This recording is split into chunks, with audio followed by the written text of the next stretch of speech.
Votre regard sur la saison de l'OM, notamment celle d'Igor Tudor évidemment aussi, qui n'est plus à l'OM désormais. Est-ce que vous avez aimé le style Tudor? Oui, j'ai aimé l'intensité, j'ai aimé l'énergie. J'ai aimé aussi les idées qui ont été développées, notamment l'apport des défenseurs centraux. J'ai aimé ce jeu dans le camp adverse. Après, il y avait un parti pris voilà, qui a été mis en place avec quelque chose de très très osé, notamment sur le plan défensif. Et on a pu voir sur la deuxième partie de saison que bon nombre d'équipes avaient réussi à s'adapter Donc, à très osé, trop osé parfois peut-être? très osé.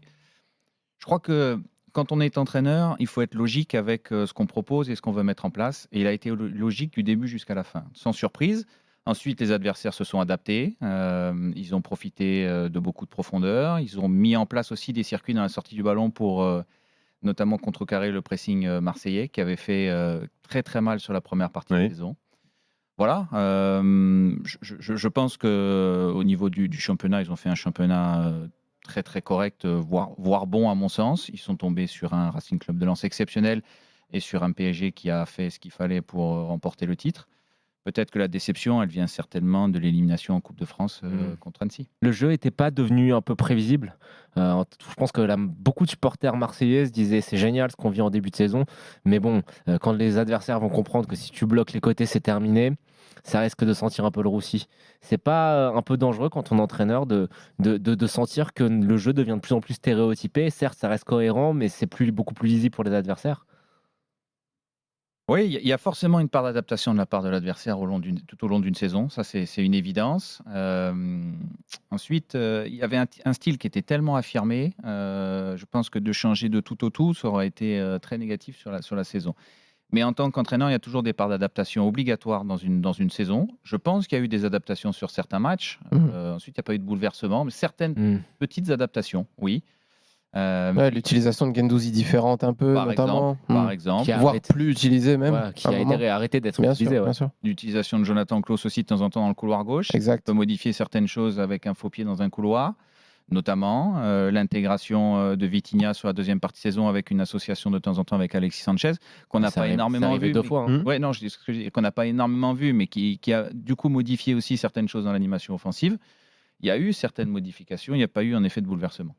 On parlait de Pablo Longoria avant votre arrivée dans Génération After, Julien Stéphan. On s'interrogeait sur sa responsabilité, sa part de responsabilité dans l'instabilité sur le banc marseillais et dans l'effectif. Il a encore redit en conférence de presse il y a 48 heures. Il faut s'attendre à Marseille à encore une fois 40% de renouvellement de l'effectif avec un nouveau coach, 40 à 50 même. Ça devient une constante à Marseille, constance dans l'instabilité. Walid, tu voulais réagir aussi. Est-ce que tu penses qu'il est responsable, Pablo Longoria? Est-ce qu'il peut faire autrement surtout? C'est ça en fait, c'est que moi je suis un peu piégé dans l'analyse sur Pablo Longoria parce que déjà je suis charmé par sa communication. Encore une fois, sa conférence de presse a été d'une très très grande qualité et j'adhère totalement à ce qu'il nous explique sur le coach qu'il veut avoir l'an prochain, sur le style de coach, ce qu'il a envie pour l'Olympique de Marseille. Style rock'n'roll, pimenté, très offensif. Au-delà de la punchline du rock'n'roll, je trouve que ce qu'il a détaillé juste après est quand même très très pertinent. Sur la défense en zone. Bien sûr, et encore une fois, il y avait à manger quand même. C'est Sofiane qui le disait, on n'a pas énormément de personnes en France qui parlent aussi bien de football quand même, et surtout les présidents, on parle d'un président quand même.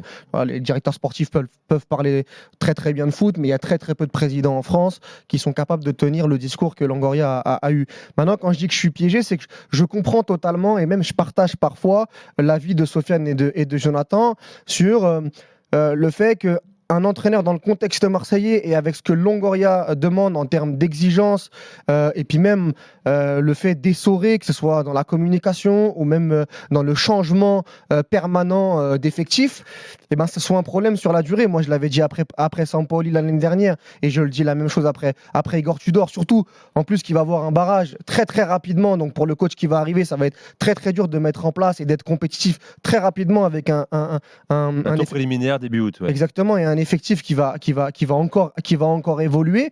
Mais pour l'instant, qu'est-ce que tu veux dire, Nico? Il a fait 2 fois podium. L'OM, c'était pas arrivé depuis un grand nombre d'années. Même sur le recrutement, moi, il y a des recrues qui me dérangent. Mais quand on regarde il y a 3-4 ans où l'OM était avec quel type de joueur l'Olympique de Marseille jouait. Si tu compares avec avant. Ah bah oui, voilà. Donc voilà, donc on est dans les NG. Ah mais voilà, moi j'ai la composition d'équipe sous les yeux de Marseille face à City avec Villas-Boas, mais on pleure du sang. Bah, attention, on peut donne quelques noms. Non, mais on avait Cuisance, on avait qui? On avait Alvaro, on avait Amavi, on avait Luis Enrique, Sakai, Pape Gueye. Voilà. Non mais c'est juste avec pour avec Longoria, tu peux dire Bakambu, tu vois, Lohan Pérez, tu peux je dire. pense qu'on a quand même évolué dans la qualité des recrues et dans la qualité des joueurs de l'Olympique de Marseille par rapport à ce qu'il y avait avant Longoria. Donc c'est pour ça que je dis que je suis piégé. Maintenant, moi j'entends totalement que pour moi le reset perpétuel dans le football, je suis pas sûr que le manque de stabilité